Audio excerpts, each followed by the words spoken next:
اب آپ دیکھیے کہ عمرے کے بعد آپ احرام کھول دیں گے، یعنی آپ کے اوپر وہ پابندیاں جو ہیں، بنیادی طور پر احرام کھولنے کا مطلب یہ نہیں کہ اسکارف اتار کے پھینک دیں گے، اس کا مطلب یہ ہے کہ عمرے کی جو پابندیاں آپ پر عائد ہوئی تھی وہ پابندیاں اب ختم ہو گئی.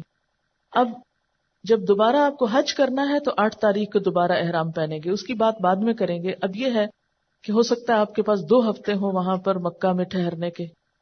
ان 2 ہفتوں کو کیسے گزارنا ہے، اس کے لیے دن بھر کا اپنا ٹائم ٹیبل بنائیں اور اس پر سختی سے جم جائیں، ورنہ روزانہ کے پروگرام تبدیل کرنے سے بہت سے اوقات ضائع ہو جاتے ہیں. اس میں یہ ہے کہ بعض اوقات آپ کے رشتہ دار یا دوست یا گروپ کے لوگ آپ کے ساتھ ہوتے ہیں، وہ آپ کو کہتے ہیں کٹھے چلیں گے، کٹھے آئیں گے، کٹھے بیٹھیں گے، کٹھی جگہ رکھیں گے. ان چیزوں سے باہر آ جائیے، اس لیے کہ بعض اوقات دوسروں کے انتظار میں، مثلا نماز کا وقت، اذان ہو رہی ہے اور آپ چیخ چلا رہے ہیں جلدی باہر آؤ، واش روم، لوگ چلے جاتے ہیں اور نکلنے کا نام نہیں لیتے، یا وضو کر رہے ہیں اور کیے چلے جا رہے ہیں، ان کا وہم ختم نہیں ہو رہا. اس قسم کی بہت سی باتوں سے بہت وقت ضائع ہوتا ہے. تو جو بھی آپ کے ساتھ ہیں ان کو ادب احترام سے سمجھا دیجئے کہ یہ اوقات بڑے قیمتی ہیں، یہ وقت اور یہ فرصت شاید پھر ملے یا نہ ملے، اس لیے اگر جانا بھی ہے تو وقت پر جو تیار ہو تو جائیں، اور پہلے سے بتا دیں اگر آپ وقت پہ تیار نہیں تو میں انتظار نہیں کروں گی. کیوں؟ اگر آپ نے پہلے سے بتایا ہوگا تو وہاں ناراضگی نہیں ہوگی، اور اگر آپ نے نہیں بتایا اور آپ نکل گئے یا آپ رکے رہے اور آپ غصہ کیے اور ایک دوسرے کو ڈانٹ ڈپٹ رستے میں ہوتی رہی تو اس سے پھر حج کا جو ہے وہ ثواب اور وہ جو ایک روحانیت کی فضا ہے وہ ختم ہو جاتی. اور دوسروں کو بھی سمجھنا چاہیے کہ ہم سب یہاں عبادت کے لیے ہیں. بعض اوقات ایک شخص کا موڈ ہے شاپنگ کا، وہ دوسرے کو بھی کھینچے چلو میرے ساتھ، وہ میں وہ چیز دیکھ کر آئی ہوں بہت اچھی ہے تم بھی چل کے دیکھو. ان چیزوں سے پرہیز کرنا چاہیے. دیکھیں چیزیں تو دنیا بھر میں ملتی ہیں، اگر چند دن وہاں چیزیں نہ بھی دیکھی تو کوئی بات نہیں. اور اگر کسی وقت کوئی چیز ضرورت ہے اور آپ کو لینی ہے تو آپ ایسے اوقات میں جائیے کہ جب آپ عبادت سے تھک چکے ہوں اور آپ تھوڑا اپنے آپ کو فریش کرنے کے لیے تھوڑا ادھر ادھر نکل جائیں. ورنہ نمازوں کے اوقات میں، عبادت کے اوقات میں، فریش اوقات میں بازاروں میں گھومنا جو ہے یہ اپنے وقت کو ضائع کرنا ہے. اب یہ ہے کہ روزانہ آپ تہجد پڑھنے کی کوشش کریں کہ ایک نفل کا ثواب بھی وہاں بہت زیادہ ہے، اور تہجد کے وقت کی دعائیں بھی قبول ہوتی ہیں اور اللہ کا گھر ہے سامنے تو دعاؤں کی قبولیت کے خاص مواقع ہیں. اس لیے تہجد کی اذان سے کچھ پہلے ہی اٹھ جائیں، اور اٹھنے کے بعد یہ ہے کہ آپ کوشش کریں کہ مسجد میں آ کر آپ کو تہجد کی اذان ملے. جب آپ گھر سے نکلیں گے دعائیں پڑھتے ہوئے، ذکر کرتے ہوئے پھر آپ وہاں پہنچیں گے، مسجد میں مسنون طریقے سے داخل ہوں گے، دعا پڑھ کے داخل ہوں گے، آپ مسجد کے نفل پڑھیں گے اور پھر اذان ہوگی، اذان کا جواب دیں گے. اذان کا جواب دے کر جو دعا پڑھی جاتی ہے وہ بھی قبول ہوتی. بہت سے لوگ لا علمی کی وجہ سے اس وقت کو ضائع کرتے ہیں، یعنی وہ قبولیت کا وقت ہے اور لوگ باتوں میں مصروف ہیں یا سو رہے ہیں یا کسی اور شغل میں ہیں. تو کوشش کریں کہ اذان آپ کو حرم میں ملے یا راستے میں ملے. اگر راستے میں ملتی ہے اذان، یعنی 5 اذانوں میں سے یا تہجد کی اذان میں سے سب کی بات میں کر رہی ہوں اس وقت مشترکہ طور پر، تو آپ اذان کا جواب دیں، کسی سے بات نہیں کریں اور اس کے بعد خصوصی دعا کریں اپنے لیے. پھر آپ مسجد میں پہنچیں، آ کر مسجد کے نفل پڑھیں. پھر تہجد کا وقت ہے اگر تو تہجد وہیں پر آپ ادا کریں. پھر فجر کی اذان ہو تو اس کا جواب دیں، پھر اس کی دعا پڑھیں، اذان کے بعد کی دعا. اس کے لیے پیارے رسول کی پیاری دعائیں، اگر کتاب چھوٹی آپ کے پاس ہو تو اس میں مختلف مواقع کی، یا حسن المسلم انگلش ترجمے کے ساتھ اور اردو کے ساتھ موجود ہے، اس میں بھی مختلف مواقع کی دعائیں موجود ہیں. اس کو آپ اسی طرح مختلف پیجز کو مارکر لگا کے رکھ لیں تاکہ جس وقت، اور اگر چھوٹا چھوٹا نوٹ لکھا ہو تو جس وقت کی دعا آپ کو پڑھنا ہے یا جو بھی دعا پڑھنا ہے فوراً اس نشانی کے ساتھ کھول لیں. ورکہ بار بار پلٹنا اور اس میں وقت ضائع کرنا یہ بھی درست نہیں. ایک ہی دفعہ انتظام کر لیں ان چیزوں کا. پھر جب آپ وہاں دعا پڑھ لیں پھر اس کے بعد فجر کی سنتیں پڑھیں. اذان اور نماز کے بیچ کا جو وقت ہے یہ سارا دعاؤں کی قبولیت کا وقت ہے. اس وقت کو آپ یا تو تلاوت میں گزاریں یا ذکر میں گزاریں یا دعا پڑھیں. اس وقت میں کچھ اور نہ کریں. یعنی اذان سے لے کے نماز تک کے بیچ کی جو گھڑیاں ہیں یہ بڑی قیمتی ہیں.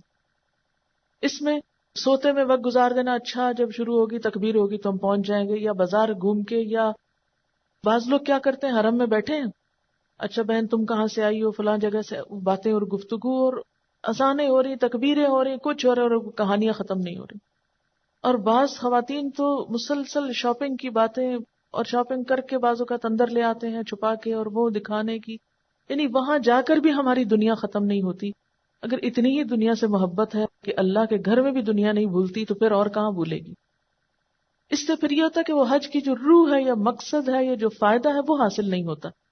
اس لیے کوشش کریں کہ اذان اور نماز کے بیچ کے وقفے کو خوب خوب ذکر اور دعا میں گزاریں. پھر نماز ہو گئی. اب آپ کو جماعت سے نماز پڑھنے کا طریقہ آنا چاہیے، اس کو سیکھ لینا چاہیے. اور اس میں خصوصی طور پر یہ کہ امام سے پہلے نہ اللہ اکبر کہنی ہے، نہ امام سے پہلے رکوع میں جانا ہے، نہ امام سے پہلے سجدے میں جانا، نہ امام سے پہلے سلام پھیرنا ہے. یعنی ہر چیز میں امام کو فالو کرنا ہے. اور مسجد میں نماز پڑھنے کی کوشش کریں، کیونکہ مسجد حرام میں نماز پڑھنا جو ہے وہ 1,00,000 نمازوں کا ثواب ہے. اس لیے جب آپ یہاں سے چلے گئے، بعض خواتین کو دیکھا ہے کہ وہ وہاں جا کر مسجد میں نماز نہیں پڑھتی، وہ کہتی ہیں کہ عورت کی نماز گھر میں اچھی. میں ان سے یہ پوچھتی ہوں کہ وہ ان کا گھر کہاں سے؟ وہ تو ہوٹل ہے. وہاں جہاں آپ رہتے ہیں وہ آپ کا گھر تو نہیں ہوتا. تو ہوٹل میں نماز پڑھنے سے بہتر ہے آپ مسجد میں نماز پڑھیں. اور مسجد میں جب آپ نماز پڑھیں گے تو پھر اس کا طریقہ آپ کو آنا چاہیے، صفوں کو درست ہونا چاہیے، صفیں جوڑنی چاہیے.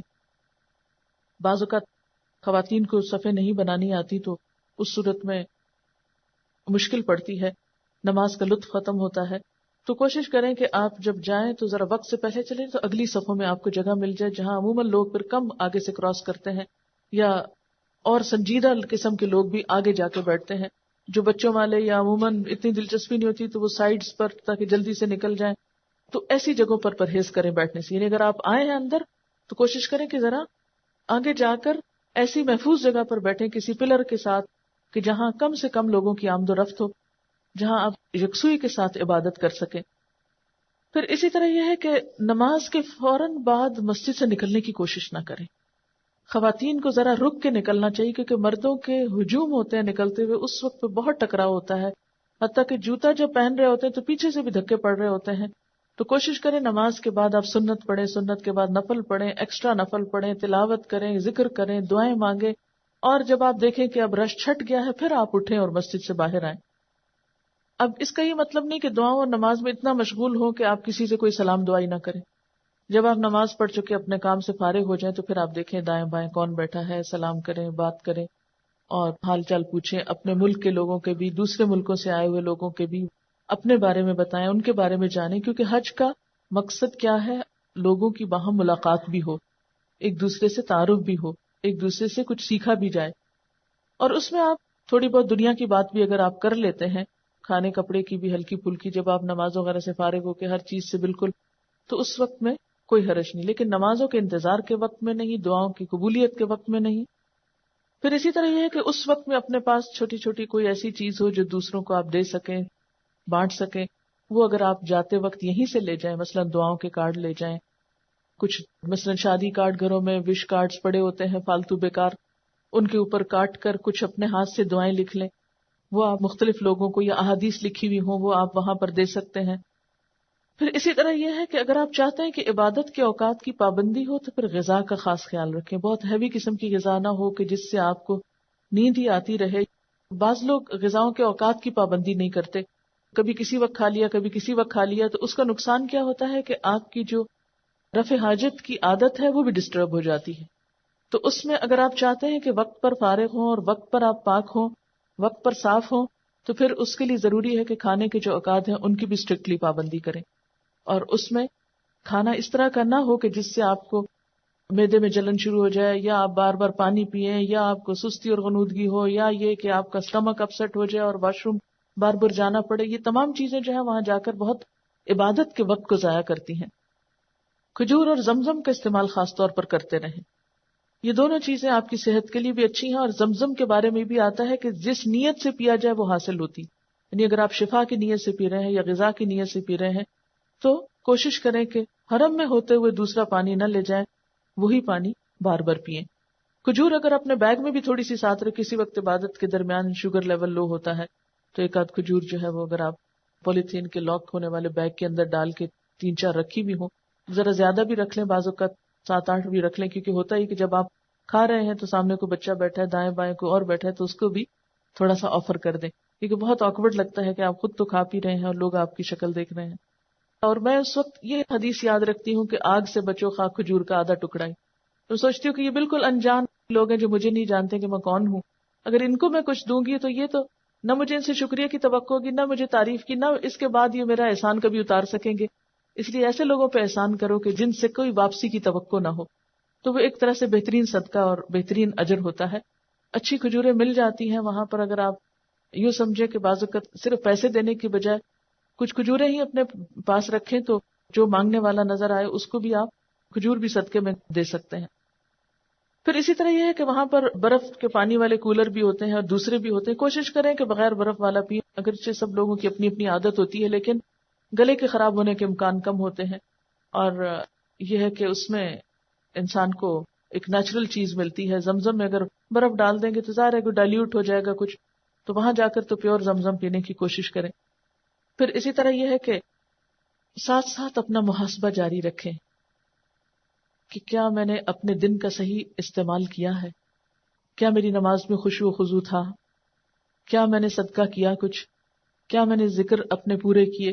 بلکہ ذکر جو کرنے ہیں آپ کو ان کی ایک لسٹ بنا لیں. صبح شام کی دعائیں پڑھنی ہیں، یا نمازوں کے بعد جو مسنون اذکار ہیں وہ پڑھنے ہیں، یا پھر دیگر دعائیں پڑھنی، حفاظت کی دعائیں وغیرہ پڑھنی ہیں. اگر آپ بیمار ہیں تو آیات شفا پڑھ کر خود پہ دم کریں. اہم ترین چیز یہ کہ اپنے جذبات پہ کنٹرول رکھیں. غم، غصہ، محبت، ان سارے جذبات پہ بہت کنٹرول رکھیں. بعض اوقات ایسا ہوتا ہے کہ ہمیں آیات سن رہے ہیں تلاوت کی، وہ سمجھ آ رہی ہیں تو رونا آ رہا ہے. اتنی بلند آواز میں نہ رونا شروع کر دیں کہ آدمی بھی آپ کی طرف متوجہ ہو جائے. بعض لوگ حرم جاتے ہوئے بہت روتے ہیں، آتے ہوئے بہت روتے ہیں. یعنی جب آخری وداعی طواف ہوتا ہے تو واقعی رونا بہت آتا ہے. اس میں بھی اعتدال رکھیں. ایسا نہ ہو کہ صرف رونے میں وقت گزر جائے اور دعاؤں کا وقت ہی نہ رہے. یا اسی طرح کوئی شخص آپ کو اریٹیٹ کرتا ہے تو غصہ آتا ہے، مثلا کسی نے آپ کو دھکا دیا تو انکانشیسلی کون ہی آپ پیچھے کریں گے. تو اپنے آپ کو کنٹرول کرنا سیکھیں. پھر اسی طرح یہ ہے کہ بھوک لگی ہے تو بار بار ہائے بھوک لگی ہے اور ابھی تک کھانے کا موقع نہیں آیا، اور یہ باتیں بھی بار بار نہ کریں. پیاس لگی تو ہائے بہت ہی پیاس لگ رہی ہے، نہیں بس پانی پی لیں. یہ بار بار تذکرہ کرنے کی کیا ضرورت ہے؟ یعنی لغو اور بیکار قسم کی باتوں سے حد الوسع بچیں. پھر اس کے بعد یہ ہے کہ آپ کو ہو سکتا ہے کہ مدینہ جانے کا موقع ملے اور یہ حج سے پہلے ہو. ہجرت سے پہلے مدینہ کا نام یثرب تھا، بعد میں مدینہ طیبہ کے نام سے یہ مشہور ہوا. مکہ سے 260 میل کے فاصلے پہ ہے اور آبادی کے اعتبار سے پھر یہ دوسرے نمبر پہ ہے. اسے دار الہجرت بھی کہا جاتا ہے کیونکہ ہجرت کے بعد یہ گھر بنا تھا نبی صلی اللہ علیہ وسلم اور صحابہ کرام کا. نبی صلی اللہ علیہ وسلم نے فرمایا، اے اللہ، حضرت ابراہیم تیرے خلیل اور نبی تھے، ان کی زبان پر تو نے مکہ کو حرم قرار دیا. اے اللہ، میں تیرا بندہ اور پیغمبر ہوں، میں مدینہ کے دونوں کناروں کے درمیان تک حرم قرار دیتا ہوں. یعنی جس طرح مکہ کا حرم ہے اسی طرح مدینہ بھی حرم ہے. آپ نے فرمایا المدینہ تو حرم، مدینہ حرم ہے، اور مدینہ کا حرم جبل عیر سے جبل سور تک ہے. نہ اس کا درخت کاٹا جائے، نہ اس میں کوئی بدعت کی جائے. جو مدینہ میں بدعت ایجاد کرے گا اس پر اللہ کی اور فرشتوں کی لعنت ہے. آپ نے فرمایا مدینہ برے آدمیوں کو اس طرح نکال دیتا ہے جیسے بھٹی لوہے کا میل دور کرتی ہے. یعنی ان کا یا تو وہاں دل نہیں لگتا یا پھر یہ وہ رہ نہیں سکتے. آپ نے فرمایا اگر لوگ سمجھے تو مدینہ ان کے لیے بہتر ہے. ہوتا ہی ہے کہ جب ہم مکہ جاتے ہیں تو ہمارا شوق ہوتا ہے کہ زیادہ وہاں رہیں، اور الحمدللہ ہونا بھی چاہیے، لیکن مکہ کی محبت میں مدینہ کی محبت کو ختم نہ کر دے، یا مدینہ کی محبت میں مکہ کی محبت کم نہ کر دے. یعنی دونوں میں اعتدال بہت ضروری. بہت سے لوگ ان دو شہروں کو ہر وقت کمپیئر کرتے رہتے ہیں، مدینہ میں یہ تھا مکہ میں یہ نہیں تھا، مکہ میں یہ تھا اور مدینہ میں یہ نہیں تھا. اس طرح کی گفتگو کا بھی اتنا فائدہ نہیں. یہ ہے کہ دونوں شہروں کا اپنا مزاج ہے، اپنی جگہ، اپنی رحمت، برکت اور فضیلت ہے. دونوں کو ڈیو رسپیکٹ اور محبت دیں، دونوں میں پہنچ کر وقت کی قدر کریں اور ان جگہوں کا ادب اور احترام کریں. آپ صلی اللہ علیہ وسلم نے فرمایا ایمان مدینہ میں سمٹ کر ایسے آ جائے گا جیسے سانپ سمٹ کر اپنے بل میں آ جاتا ہے. یعنی آخری وقت میں دنیا میں جب ہر طرف بے ایمانی ہو جائے گی اور دین ختم ہو جائے گا تو ایمان اور دین سمٹ کر واپس وہیں لوٹ جائے گا. آپ صلی اللہ علیہ وسلم نے فرمایا مدینہ اسلام کا قبہ ہے، ایمان کا گھر ہے، ہجرت کا مقام ہے، حلال و حرام کے معلوم ہونے کا ٹھکانہ ہے. آپ نے فرمایا جو مدینہ کی مصیبتوں اور پریشانیوں پر صبر کرے میں قیامت کے دن اس کی سفارش کروں گا. تو جس طرح مکہ جا کر آپ نے تکلیف اور پریشانی کا ذکر نہیں کرنا، اسی طرح یہاں پر بھی تکلیف اور پریشانی پر صبر کرنا ہے، یعنی کسی بھی قسم کی جو ہو۔ آپ نے فرمایا سب سے پہلے میں جن لوگوں کی سفارش کروں گا وہ مدینہ والے ہیں، پھر مکہ والے، پھر طائف والے ہوں گے۔ آپ صلی اللہ علیہ وسلم نے فرمایا جو مدینہ میں مرنے کی طاقت رکھتا ہو اس کو مدینہ میں ہی مرنا چاہیے، اس لیے کہ مدینہ میں مرنے والوں کا میں گواہ اور ضمانتی بنوں گا۔ ہر ایک کی قسمت میں تو یہ نہیں ہو سکتا، لیکن نیت اور تمنا کرنے میں کیا حرج ہے، کم از کم نیت کا ہی ثواب مل جائے۔ حضرت عمر دعا مانگا کرتے تھے، اے اللہ تو اپنے راستے میں مجھے شہادت نصیب فرما اور اپنے رسول کے شہر میں موت دے۔ آپ صلی اللہ علیہ وسلم نے مدینہ کے پھلوں کے لیے دعا مانگی ہے، اللہم بارک لنا فی ثمرنا وبارک لنا فی مدینتنا وبارک لنا فی ساعنا وبارک لنا فی مدنا۔ اے اللہ تو ہمارے پھلوں میں برکت دے، ہمارے شہر میں برکت ہی برکت دے، اور ہمارے مد اور سا یعنی تولنے کے جو پیمانے ہیں ناپنے کے ان میں برکت عطا فرما۔ آپ نے فرمایا خدایا ابراہیم تیرے بندے اور خلیل اور نبی تھے، میں بھی تیرا بندہ اور پیغمبر ہوں۔ حضرت ابراہیم نے مکہ کے لیے دعا مانگی تھی اور اس کے ساتھ اور زیادہ بھی۔ پھر آپ صلی اللہ علیہ وسلم پھل کو یعنی پھل کے لیے دعا مانگ کے وہ پھل کسی چھوٹے بچے کو عطا کر دیتے، یعنی جب آپ کسی پھل کو دیکھتے تھے تو اس وقت یہ دعا پڑھتے۔ یعنی حضرت ابو ہریرہ فرماتے کہ لوگ جب پہلا پھل دیکھتے تو اسے آپ کے پاس لاتے، آپ اس کو لے کر یہ دعا پڑھتے جو ابھی میں نے پڑھی ہے، اور پھر اس کے بعد یہ فرماتے اور وہ پھل چھوٹے بچے کو عطا کر دیتے۔ آپ نے یہ بھی فرمایا ہے کہ جو شخص صبح اجوا کھجور کے 7 دانے کھا لے اس کو نہ زہر نقصان دے گا نہ جادو، یہ مدینہ کی خاص کھجور ہے۔ مسلم کی روایت میں ہے کہ مقام عالیہ کی اجوا شفا ہے، اس کو نہار منہ کھانا تریاک ہے، یعنی تریاک کیا ہوتا ہے؟ زہر اور جسم میں جو فاسد مادے ان کو ختم کرنے کا سبب بنتا ہے۔ ایک اور روایت میں آتا ہے کہ اجوا جنت کا پھل ہے۔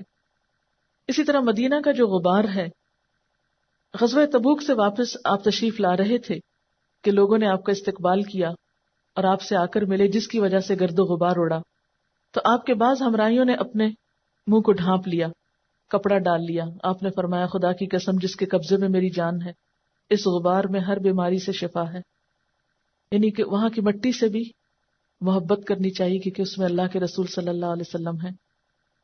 آپ صلی اللہ علیہ وسلم اپنی زندگی کے آخری دنوں تک یہی قیام فرما رہے اور مدینہ کی محبت کی دعا فرمائی، اے اللہ تو مدینہ کی محبت ہمارے دلوں میں ڈال دے جیسا کہ مکہ کی محبت ہمارے دلوں میں ہے، کیونکہ شروع میں صحابہ کا دل وہاں نہیں لگتا تھا، بلکہ اس سے بھی زیادہ، اور اس کو ہمارے لیے صحت یاب بنا دے کیونکہ بہت سے صحابہ وہاں جا کے بیمار ہو گئے تھے، اور اس کے سا اور مد میں برکت عطا فرما اور اس کے بخار کو جحفہ میں منتقل فرما۔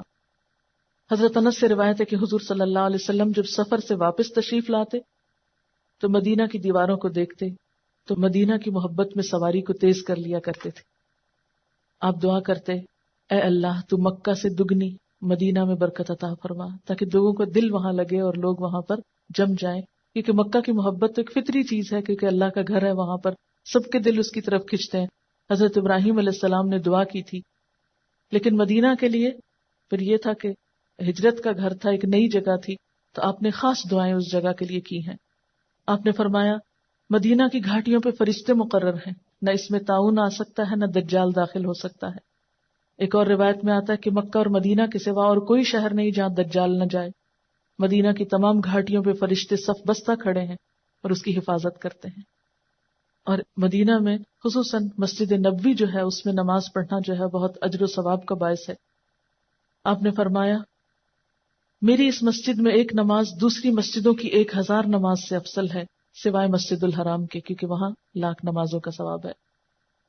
پھر اسی طرح آپ نے وہاں پر جو روضۃ الجنہ ہے اس کے بارے میں فرمایا میرے گھر اور ممبر کے درمیان کا حصہ باغیچہ ہے جنت کے باغیچوں میں سے، اور میرا ممبر میرے حوض پر ہے، یعنی وہاں پر جو سفید کارپیٹس کا ایریا ہے آپ کے قبر مبارک اور ممبر کے درمیان کا، وہ ریاض الجنہ کہلاتا ہے، وہاں پر بھی نفل پڑھنے چاہیے۔ پھر اسی طرح مسجد نبوی کے علاوہ مسجد قباء کا سفر کرنا چاہیے، کیونکہ آپ وہاں تشریف لے جایا کرتے تھے۔ آپ نے فرمایا جو پاک ہو کر اپنے گھر سے مسجد قباء میں جا کر 2 رکعت نماز پڑھے تو اس کو عمرے کے برابر ثواب ملتا ہے، اس لیے خصوصی طور پر اس کی زیارت کرنی چاہیے. اسی طرح جب نبی صلی اللہ علیہ وسلم کے روضہ مبارک پر جانے کا موقع ملے تو کوئی شور، کوئی ہنگامہ، کوئی بے ادبی، کوئی کسی کو اذیت نہیں دینی چاہیے. بہت احترام کا مقام ہے، بہت ہی خاموشی اور یکسوئی کے ساتھ درود شریف کثرت سے پڑھنا چاہیے.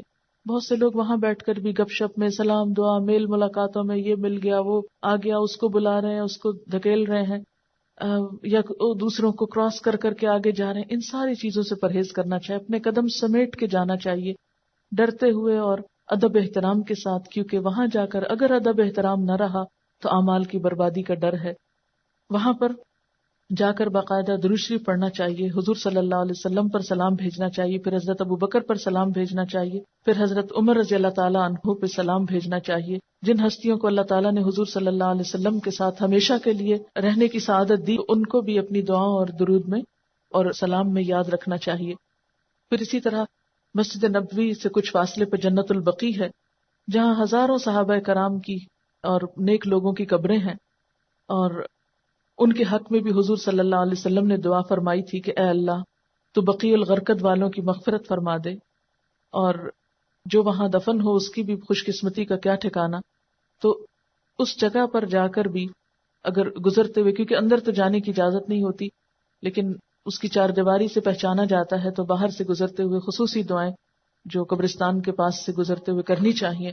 سب صحابہ کرام کا تصور ذہن میں لا کر جو وہاں دفن ہے ان سب کے لیے خصوصی دعا کرنی چاہیے. اب یہ ہے کہ مدینہ سے واپس آ کر پھر جب حج کا موسم ہوتا ہے تو 8 تاریخ کو حج شروع ہوتا ہے. اس میں آپ دیکھیے کہ 8 تاریخ کو آپ اپنے گھر سے ہی یا ہوٹل سے جہاں آپ رہ رہے ہیں وہاں سے آپ احرام پہنیں گے 8 ذی الحج کو. 8 ذی الحج کا دن جو ہے یہ یوم الترویہ کہلاتا ہے. یوم الترویہ اس لیے اس کو کہتے ہیں، ترویہ کا معنی ہوتا ہے سیراب کرنا. اہل عرب جب حج کے لیے جاتے تھے تو اپنے اونٹوں کو اچھی طرح پانی پلاتے تھے اس دن، یعنی تیاری کا دن ہے ایک طرح سے. جیسے کہ آپ جانتے ہیں کہ حج تمتع میں پہلے عمرہ ہوتا ہے جس کی ابھی تفصیل آپ کو بتائی گئی ہے. عمرہ کے لیے میقات پر پہنچ کر احرام پہنا جاتا ہے یا احرام کی نیت کی جاتی ہے. اہل یمن، پاکستان، ہندوستان، بنگلہ دیش والوں کے لیے یلملم کا مقام جو ہے یہ میقات ہے. عموماً لوگ جہاز سے سفر کرتے ہیں تو یہ سب کچھ نظر نہیں آتا، لیکن جو ہی اعلان ہو اس وقت آپ احرام کی نیت کر سکتے ہیں. میقات پہ پہنچ کے احرام کی نیت کرنی چاہیے، یعنی گھر سے یا ایئرپورٹ سے نہیں نیت کرتے بلکہ جب اعلان ہوتا ہے اس وقت نیت کی جاتی. اور احرام باندھنے سے قبل جو ہے لبیک عمرہ کہہ کر آپ نیت کریں گے، کیونکہ نیت بہت ضروری ہے. ساتھ ہی پھر زور سے تلبیہ پکارنا چاہیے. یہ تلبیہ کے الفاظ ہیں لبیک اللہم لبیک لبیک لا شریک لک لبیک ان الحمد والنعمت لک والملک لا شریک لک. اس کا صحیح تلفظ جو ہے یہ کسی سے سیکھ لینا چاہیے تاکہ درست ادائیگی ہو تو پھر اچھی تاثیر بھی ہو. جب حرم کا علاقہ آتا ہے تو اس کے اوپر لکھا ہوتا ہے کہ اونلی مسلمز.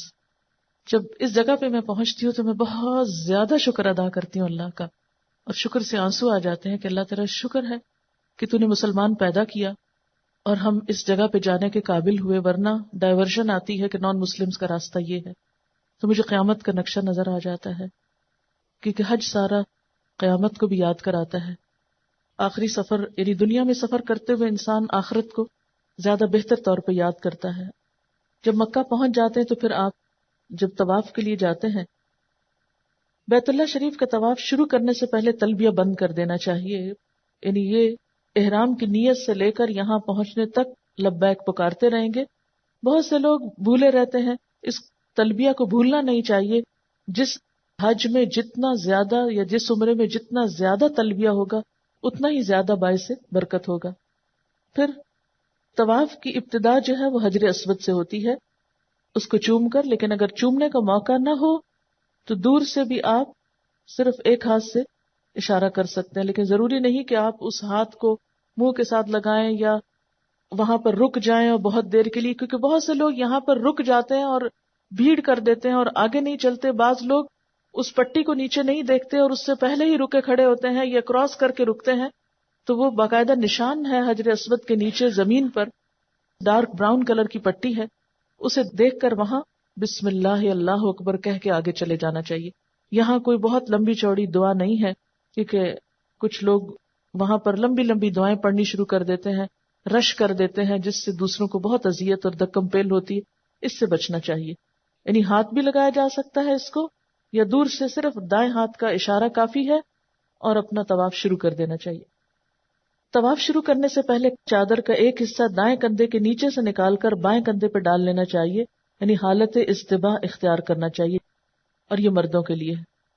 رکن یمانی اور حجر اسود کے درمیان، یعنی جہاں حجر اسود ہے یہاں سے آپ نے شروع کیا، اینڈ بھی طواف کا یہی ہوتا ہے، لیکن اس سے پچھلا کارنر جو ہے وہ رکن یمانی کہلاتا ہے. یمانی یمن کی طرف اس کا رخ ہے، اس لیے اس کو یمانی کہتے ہیں. اب آپ دیکھیے کہ اس جگہ کے بیچ میں ربنا آتنا فی الدنیا حسنۃ وفی الآخرۃ حسنۃ وقنا عذاب النار پڑھنا چاہیے. جب آپ طواف شروع کریں تو اس وقت کہنا سبحان اللہ والحمد للہ ولا الہ الا اللہ واللہ اکبر، یہ تسبیح بھی پڑھ سکتے ہیں. ایک طواف کے لیے 7 چکر ہوتے ہیں، اور 7 چکر پورے کرنے کے بعد واتخذوا من مقام ابراہیم مصلی، یہ پڑھتے ہوئے مقام ابراہیم کی طرف آنا چاہیے. وہاں نفل پڑھنے چاہیے 2 رکعت. پہلی رکعت میں سورۃ الکافرون اور دوسری میں قل هو اللہ احد پڑھنا مسنون ہے. اگر آپ کو یاد نہ رہے تو کوئی بات نہیں، لیکن اگر آپ اس طرح پڑھیں گے تو زیادہ ثواب ہے، کیونکہ یہ سنت ہے. ایک اور بات یاد رکھیے کہ نہ تو ہم خانہ کعبہ کو پوجتے ہیں نہ مقام ابراہیم کو پوجتے ہیں، کیونکہ قرآن پاک میں آتا ہے فَلْيَعْبُدُوا رَبَّ هَٰذَا الْبَيْتِ. یہ سب کچھ سمبل ہے، ان چیزوں کے اندر کچھ نہیں. ان کی اہمیت بھی اللہ کے بتانے سے ہوئی ہے. جیسے حضرت عمر رضی اللہ تعالیٰ نے حجر اسود کو جب بوسہ دیا تو کہا تھا کہ یا حجر انکا حجر لا تنفع ولا تضر، کہ اے پتھر تم پتھر ہو، نہ نفع دیتے ہو نہ نقصان. بعض لوگ خانہ کعبہ کے اوپر کپڑے رگڑ رہے ہوتے ہیں یا ہاتھ پھیر رہے ہوتے ہیں. چلو محبت میں ہاتھ پھیرنا تو اور بات ہے، لیکن یہ سمجھنا کہ ہاتھ پھیرنے سے کوئی فائدہ ہو جائے گا یا بیماری دور ہوگی یا یہ پتھر ہمیں شفا دیں گے، یہ سب شرکیہ باتیں ہوتی ہیں. ان سے پرہیز کرنا چاہیے. نماز کے بعد آب زمزم پینا اور کچھ سر پہ بھی ڈالنا چاہیے. اپنے منہ پہ چھینٹے مار سکتے ہیں، سینے پہ مار سکتے ہیں، سر پہ ڈال سکتے ہیں. اس کے بعد پھر حجر اسود کا استلام کرنا اور سعی کے لیے صفا پہاڑی کی طرف جانا چاہیے. اور پانی پینے کے لیے آپ کولر سے بھی پی سکتے ہیں، لیکن بہتر ہے کہ آپ نیچے اتر جائیں جہاں پر جو کنواں ہے اس سے ڈائریکٹ پانی آتا ہے. ملتزم کے پاس عموماً خواتین نہیں جاتی اور نہ ہی کوشش کرنی چاہیے، کیونکہ بہت مردوں سے ٹکراؤ ہوتا ہے تو پھر مشکل پڑتی ہے. یہاں چمٹ کر دعا مانگنا مستحب ہے، لیکن اگر ہمیں موقع نہیں ملتا اور دور سے بھی مانگتے ہیں تو انشاءاللہ نیت کا اجر مل جائے گا.